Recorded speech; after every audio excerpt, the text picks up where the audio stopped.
지금부터 한 7, 8년 전의 일이라고 생각을 합니다. 어느 간암이 걸려 복수가 가득 차 이제 얼마 남지 않은 분이 저를 찾아왔습니다. 이분이 제게 이런 얘기를 하더군요. 저는 예수 믿은 지 얼마 안 됐습니다. 목사님, 저는 이제 얼마 안 있으면 죽습니다. 그러나 죽는 것은 전혀 겁나지 않습니다. 제게 한 가지 소원이 있는데 제게는 지적인 장애를 입은 한 딸이 있습니다. 이 딸만 목사님 거두어 주신다면 제가 이제 얼마 안 있어 천국을 가면 목사님을 위하여, 내 딸을 위하여 예수님께 간절히 천국 가서도 기도 올리겠습니다.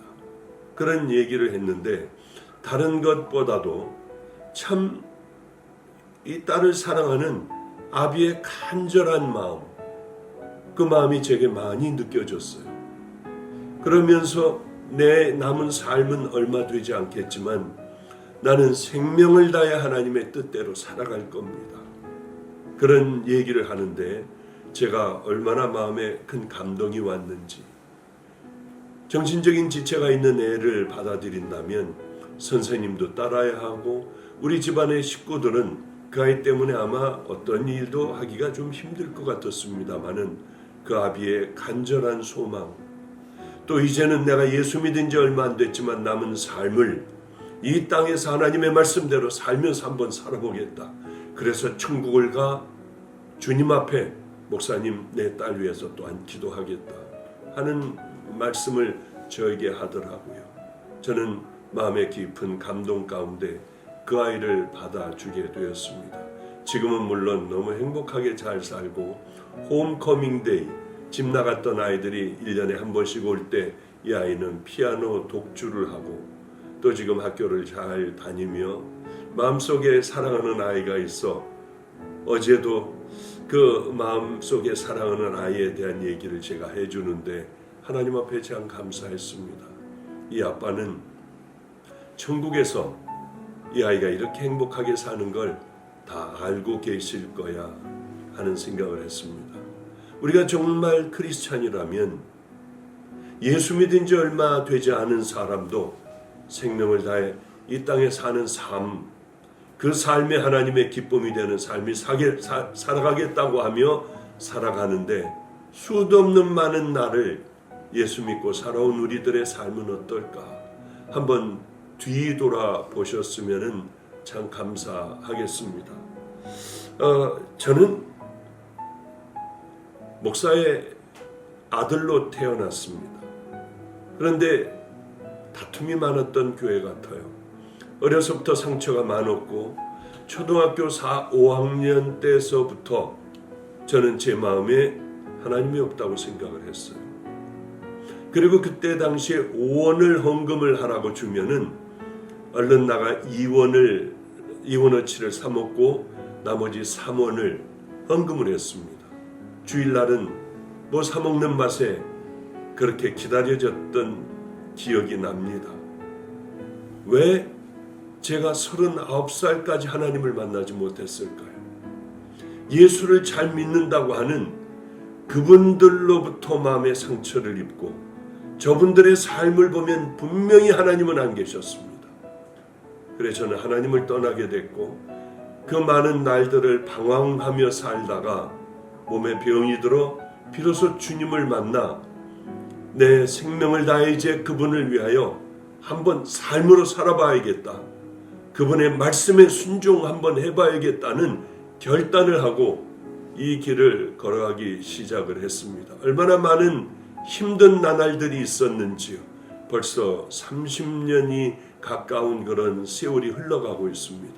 많은 일들이 있었습니다. 길거리 아이들과 함께 살아가며 왜 그렇게 변화되지 않는지요. 아이들은 늘 그저 있는 것마저 다 가지고 도망을 나갔습니다. 어느 날은 양복도 가져가고 또 구두도 가져가고 제 있는 옷도 싹 가져갔기에 주일날 러닝셔츠와 반팔을 입고 울면서 드렸던 예배도 제게 평생에 기억 남는 일들입니다. 학교 아이들을 또 전도를 하려고 학교 앞으로 가서 전도를 하면 애들은 제게 돌을 던졌어요. 참 재밌었던 일이 어느 날 어느 분이 안성에서 살다가 다른 곳으로 이사간 분이 인터넷으로 제 설교를 듣고 있었답니다. 그런데 아들이 갑자기 조 목사님 시온성교회 목사님이야. 우리가 잘 알아. 너희가 어떻게 아냐. 저 사람이 전도하며 우리가 돌을 던졌어. 그래서 저 목사님 머리도 깨지고 피도 흘리고 그랬어.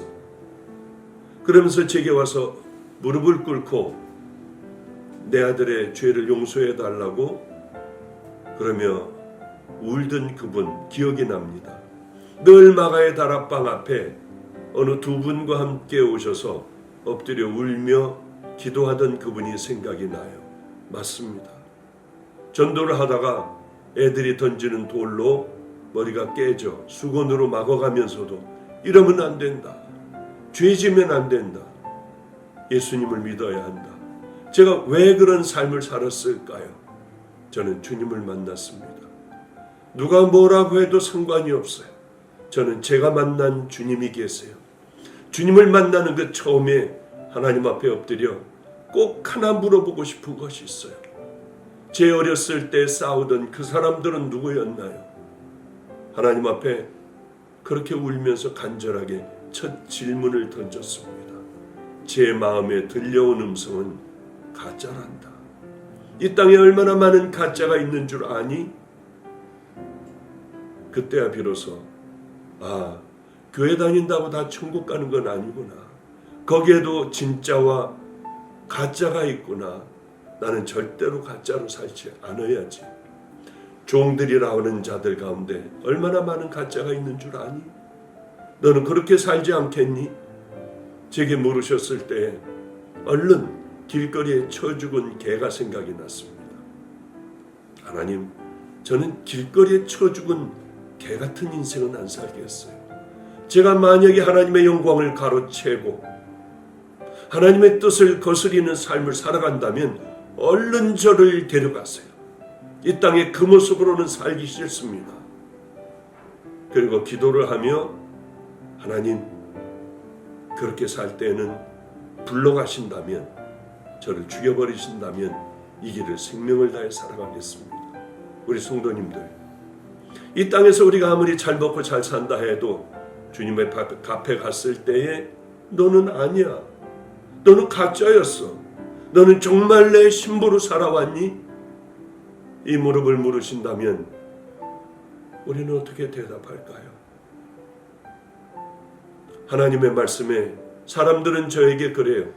순종하는 것, 그것은 바리새인의 신앙이고 이게 잘못됐고 저게 잘못됐다. 성도 여러분들, 정말 하나님의 말씀에 순종하는 것이 바리새인인가요?